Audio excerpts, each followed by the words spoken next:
Good morning all of you. Welcome to our 9th class video lecture. We will going to continue our chapter number 3, the constitutional design, which is second in political science.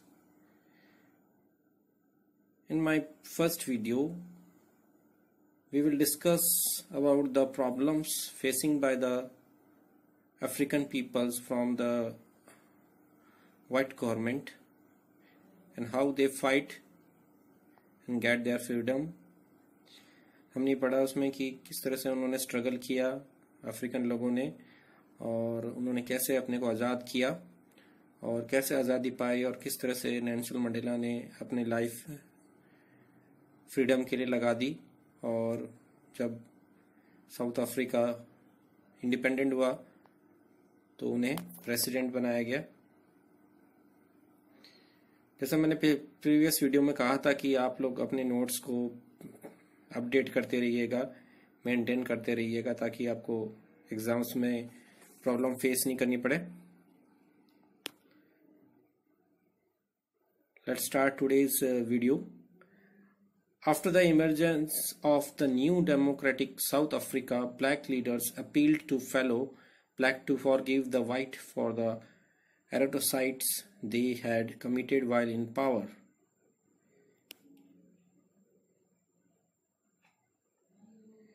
जैसे ही south African लोग new democratic south Africa बना तो black leaders ने अपने black लोगों से appeal करी कि आप लोग वाइट लोगों को माफ़ कर दें और उनकी जो थिंकिंग थी एरिस्टोक्रेटिक्स वाली उसको भुला दें जो उन्होंने पावर के टाइम में उनके साथ भेदभाव किया था। They said, let us build a new South Africa based on equality of all races and men and women on democratic values, social justice, human rights. उन्होंने ये कहा कि हम नया अफ्रीका बनाएं जो कि निर्भर करेगा या उसकी वो इन पर डिपेंडेंट होगा या बेस्ड होगा जैसे कि इक्वलिटी यानी सब लोग समान होंगे, मैन एंड वुमेन दोनों बराबर होंगे, डेमोक्रेटिक वैल्यूज होगी, लोकतांत्रिक वैल्यू होगी, सोशल जस्टिस होगा, सामाजिक न्याय होगा, ह्यूमन राइट्स यानी मौलिक अधिकार होंगे। The party that ruled through oppression and brutal killings and the party that led the freedom struggle had sat together to draw up a common constitution. जिस पार्टी ने विरोध किया था और उनके बहुत सारे मेंबरों को मारा गया था, पार्टीज के थ्रू उन्हें फ्रीडम मिला, तो उस पार्टी ने एक कॉमन कॉन्स्टिट्यूशन बनाया। After 2 years of discussion and debate, they came out with one of the finest constitution the world has ever had. 2 साल के डिस्कशन में डिबेट होने के बाद में एक सबसे अच्छा संविधान बना जो कभी नहीं बना था। The constitution gave to its citizens the most extensive rights available in any country. Constitution ने अपने नागरिकों को बहुत सारे राइट्स दिए जो कि पहले कहीं नहीं थे। Together they decided that in the search for a solution to the problems nobody should be excluded, no one should be treated as a demon. Together they decided that in the search for a solution to the problem, वो सब मिलकर के खोजबीन करेंगे, एक solution ढूंढेंगे। Nobody should be excluded, किसी को भी बाहर नहीं रखा जाएगा। No one should be treated as a demon, किसी को भी दुश्मन की तरह ट्रीट नहीं किया जाएगा या शैतान की तरह ट्रीट नहीं किया जाएगा। They agreed that everybody should become a part of the solution, whatever they might have done or represented in the past. वो सभी मान लिया उन्होंने कि सभी जो हैं वो इस सॉल्यूशन के पार्ट होंगे और जो भी उन्होंने किया है, जो भी वो करेंगे, whatever they might have done, जो भी उन्होंने किया है और रिप्रेजेंटेड इन द पास्ट, और जिन्होंने इस पास्ट में प्रस्तुत किया है। The preamble to the South Africa constitution, see page number 50 some of the spirit. जो प्रिएम्बल है साउथ अफ्रीका का, उसने कुछ बातों को जोड़ा है और एक आत्मा है उसकी। The South African Constitution inspired democrats all over the world, a state denounced by the entire world till recently as the most undemocratic one, is now seen as a model of democracy. South African Constitution हम inspire करता है Democrats, जो भी पूरे world में है democratic, उनको। a state denounced by the entire world till recently as the most undemocratic one is now seen as the model of democracy. वो स्टेट जो कि जिसे जाना जाता था पूरे विश्व में, जिसमें लोकतंत्र नहीं था, वो आज एक मॉडल बन के सामने आया। What made this change possible was the determination of the people of the South Africa to work together.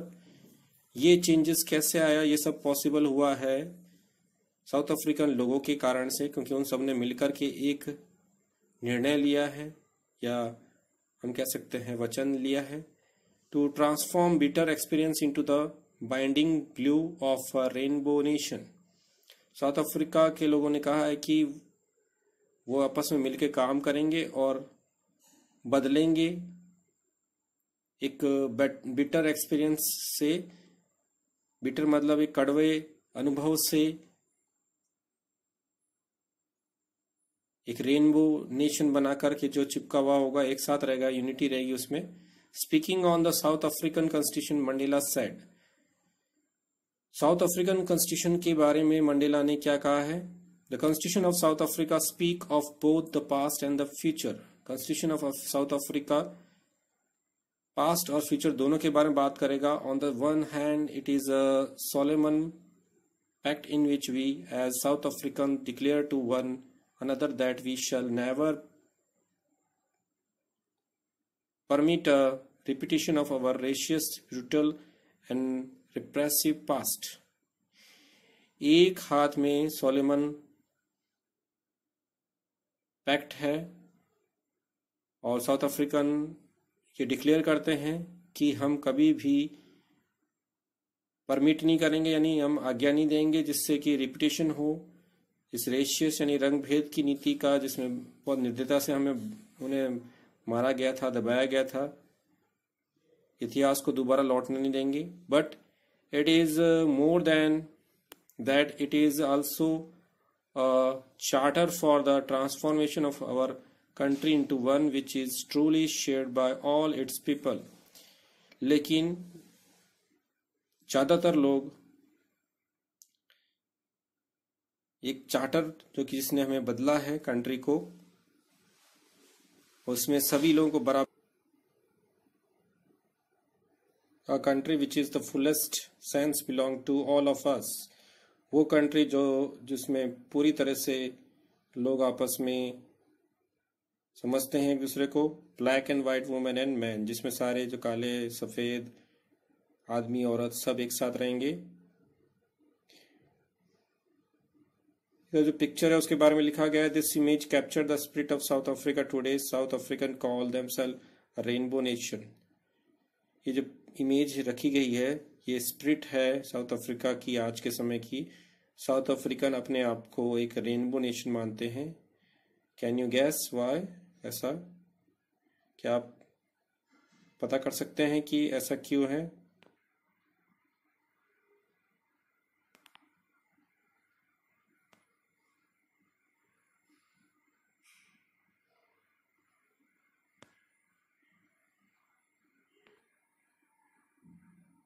Let's see some questions that helps you to make notes effective. First is, who was Nelson Mandela? He was a nationalist leader of South Africa who fought against racial discrimination. Why was Nelson Mandela sentenced to life imprisonment? यानी Nelson Mandela को क्यों मतलब jail में डाला गया था? He and 7 other leaders sentenced to life imprisonment in 1964 for daring to oppose the apartheid regime in his country. उनको और उनके 7 साथियों को 1964 में जेल में डाल दिया गया था, उम्र कैद की सजा दी गई थी और उनको ये सजा इसलिए मिली थी क्योंकि उन्होंने रंग भेद वाली नीति के खिलाफ आंदोलन किया था.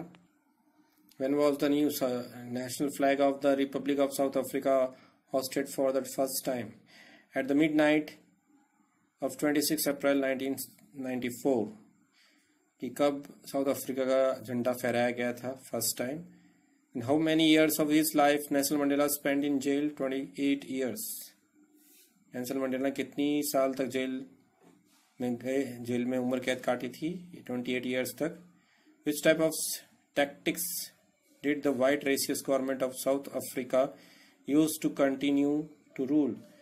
The white racist government continued to rule by detaining, torturing and killing thousands of black and colored people. White racist government continued शासन.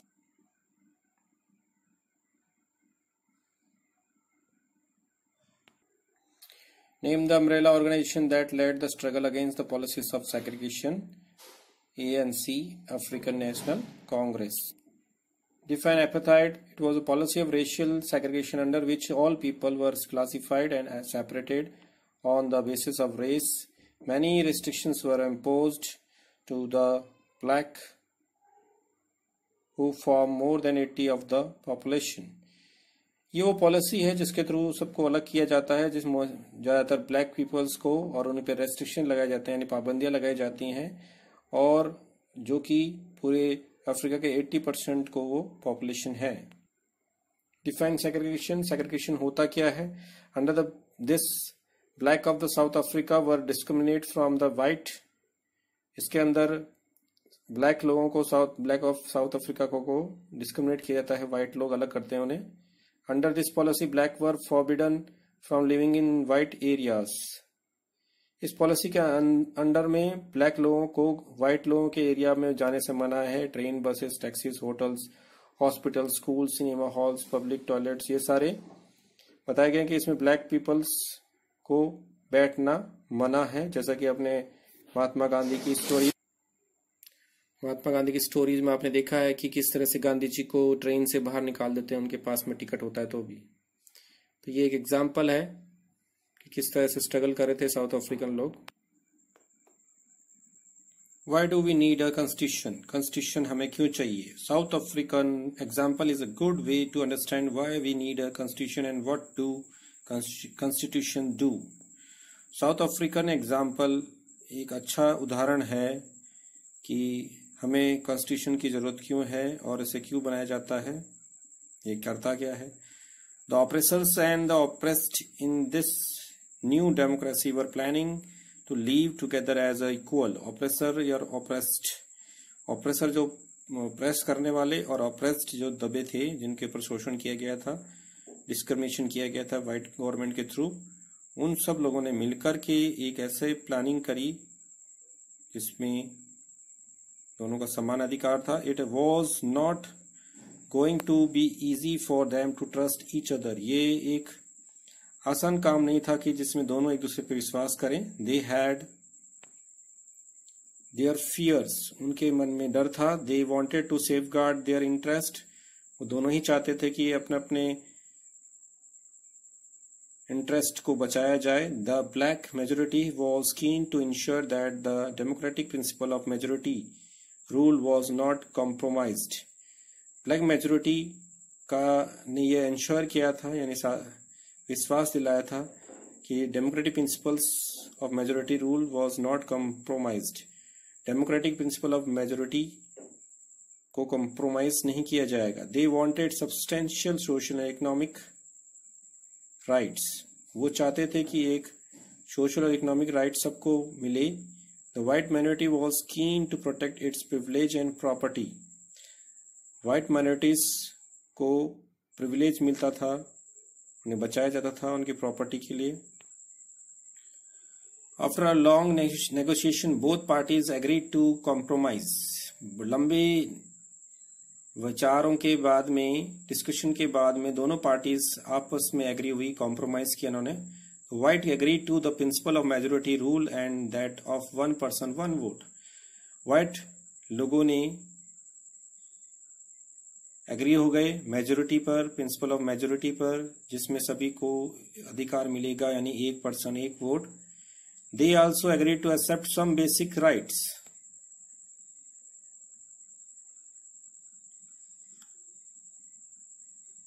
For the poor and the workers, वो इस बात पे भी एग्री हो गए कि गरीब और वर्कर्स को भी राइट मिलेंगे. The black agree that majority ruled would not be absolute. They agreed that the majority would not take away the property of the white minority. Black लोगों ने एग्री किया कि मेजोरिटी रूल्स पूरी तरह से लागू नहीं किया जाएगा, और वो वापस से इस पे एग्री हुए कि majority would not take away the property of the white minority. यानी व्हाइट लोगों का जो कम संख्या में है उनसे प्रॉपर्टी नहीं ली जाएगी. This compromise was not easy. How was this compromise going to be implemented? ये जो compromise था ये आसान नहीं था. किस तरह से इसे बनाया गया? Even if they managed to trust each other, फिर भी उन्होंने अपने आपस में एक दूसरे पे विश्वास किया. What was the guarantee that the trust will not be broken in future? किस तरह की गारंटी थी कि फ्यूचर में कोई भी इस चीज को तोड़ेगा नहीं, यानी इसके खिलाफ नहीं जाएगा. The only way to build and maintain trust in such a situation is to write down some rules of the game that everyone would abide by. इसका एक ही तरीका है विश्वास बताने का, इस सिचुएशन से बाहर निकलने का, कि एक नियम बनाया जाए, उस नियम को कोई भी टाल नहीं सके. जैसे गेम में नियम बनाते हैं, उस नियम से कोई भी बाहर नहीं जा सकता. These rules lay down how the rulers are to be chosen in future. These rules also determine what the elected government are empowered to do and what they cannot do.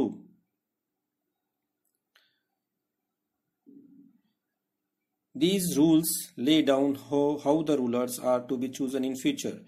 इस रूल के through ये बताया गया कि जो राजा होगा वो future में कैसे चुना जाएगा.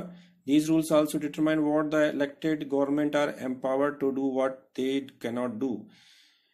इसमें ये रूल बनाया जाएगा जो ये डिसाइड करेगा कि गवर्नमेंट जो चुनी गई है वो पावर में आने पर क्या करेगी और क्या नहीं करेगी. Finally, these rules decide the rights of the citizen. आखिर में इन्होंने लोगों के राइट्स को डिसाइड किया. These rules will be work only if the winner cannot change them very easily. ये रूल्स तब काम करेंगे जो कि जीता हुआ आसानी से चेंज नहीं होगा. This is what the South African did. ये वो था जो साउथ अफ्रीकन ने किया. They agreed on some basic rules. They also agreed that these rules will be supreme. वो लोग एक बेसिक रूल्स पे एग्री हो गए और ये रूल्स सबके लिए सुप्रीम होंगे. That no government will be able to ignore this. कोई भी गवर्नमेंट इसके खिलाफ नहीं जाएगी, इसको इग्नोर नहीं करेगी, नजरअंदाज नहीं करेगी. This set of basic rules is called a constitution. ये क्या है? कॉन्स्टिट्यूशन. यानी constitution is a set of rules through which the government govern the nation. यानी ये वो रूल्स हैं जिसके थ्रू गवर्नमेंट कंट्री का शासन करती है, गवर्नमेंट चलाती है. So students, I am going to